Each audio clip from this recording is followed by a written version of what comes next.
and beautiful configurations known as crop circles. Not only have this cryptic phenomena persisted for decades, but the questions now being raised cut to the very heart of the controversy. What exactly is the origin of these amazing formations, and who or what is responsible for making them? Is it possible then that solid scientific support for the claims of authenticity by crop circle investigators has finally and fully ended the debate? How many hours it can take an unknown number of hoaxers to create one of the large and elaborate crop circles can be long debated, unless they want to let us in on their secrets. However, what they cannot replicate is some of the chemical and biological abnormalities that we've detected in some of the genuine crop circles. The classic evidence found in the grain of genuine crop circles includes the presence of elongated nodes, expulsion cavities and germination abnormalities. These represent specific irrefutable changes at a cellular level that cannot be forged by hoaxers stomping crops with wooden planks. The disbelievers and skeptics have never been able to explain away what science has indisputably and consistently proven. Another puzzling aspect of the crop circle phenomenon has been the frequent appearance of lights above and near many of the sites. Glowing orbs would sometimes be present, and even more frequently, they would appear in photographs taken at the crop circle locations without having appeared to the naked eye.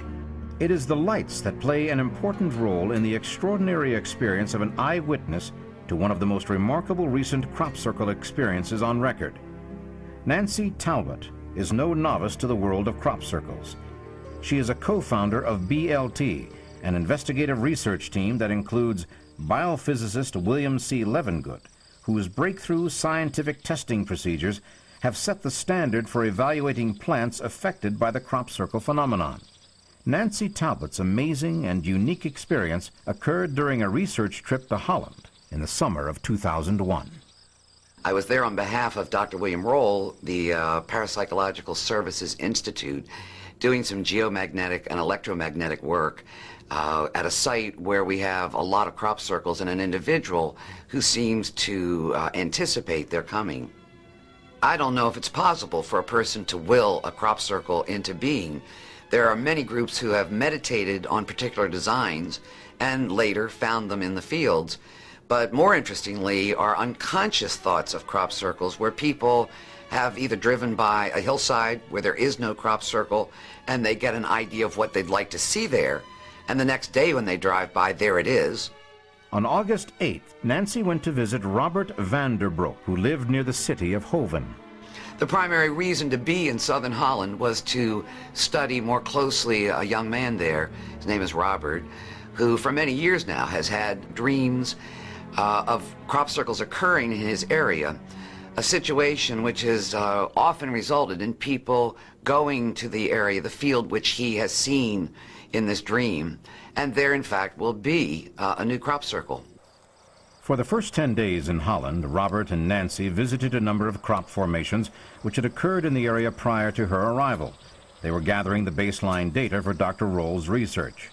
Of the 20th, I had been in Holland by about 2 weeks by this time, and we had spent the days with the magnetometers out in the various crop circles that had occurred, taking measurements, and every night until 3 o'clock in the morning doing flash photography or other work in the crop circles.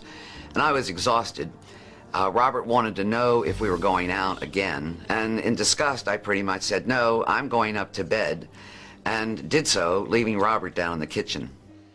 Once I got upstairs, I pulled these curtains, thin, gauzy curtains in front of the windows, got into my nightgown, and got into bed to read for a while. Within about 3 minutes, I heard an intense, raucous bawling coming from some cows in a nearby barn. But the cattle soon quieted down, and Nancy went back to her reading. At about 3:10, the cattle started to bawl again, this time louder, clearly in distress. And I realized again that perhaps I should get up and go to the windows so that I could see whatever this was that was happening. Some intuition kept me in the bed. I didn't get up. I would say that maybe 3 minutes elapsed after that, and then all of a sudden, out of nowhere, this brilliant white slightly bluish around the edges, tube or column of light descended with enormous force down to the ground.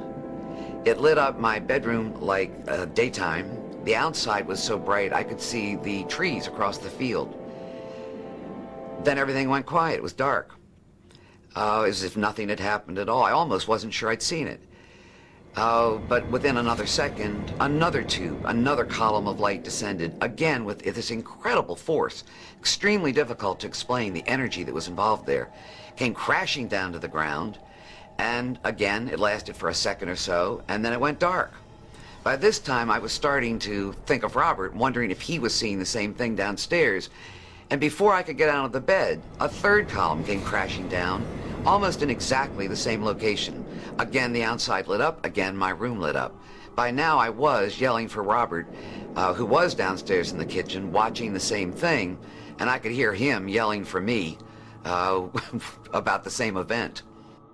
Everybody immediately went to the windows at the back of the house to look up to see where these lights had come from, you know, what was up there, and there was absolutely nothing.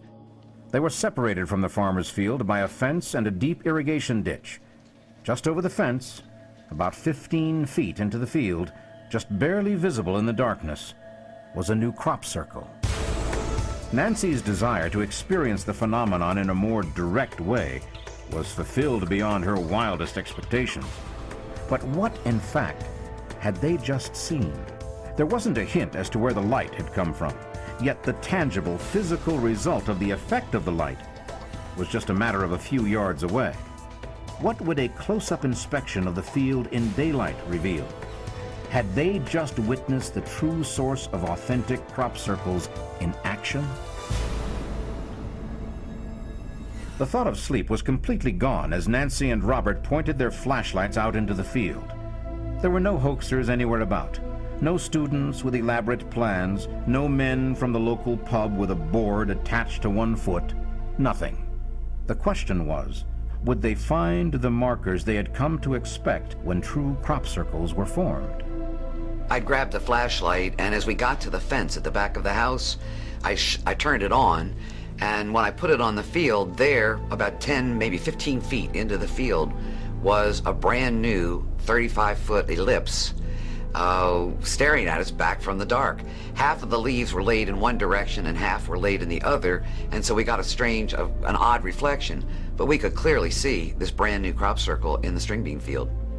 The next morning, when I got up, to my absolute amazement, I could see this brand new crop circle from the bed itself.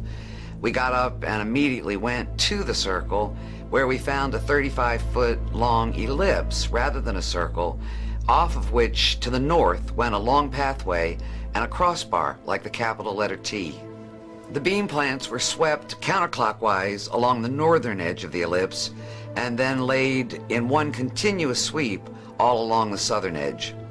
The eastern and western edges of the ellipse were slightly squared off, ending in rows of beans on either side, and the standing plants in the rows were completely unaffected. Examination of the plants showed them all to have been bent over at the base, and no broken or split stems were seen. There was no visible trauma to the stems or leaves or the very healthy-looking beans beneath them. Circle research involving a study of clay minerals in soils at crop circles indicates the presence, again, of energies which have been suggested by the plant work earlier on. We might be looking at a new energy, or an energy unknown to science at this point in time.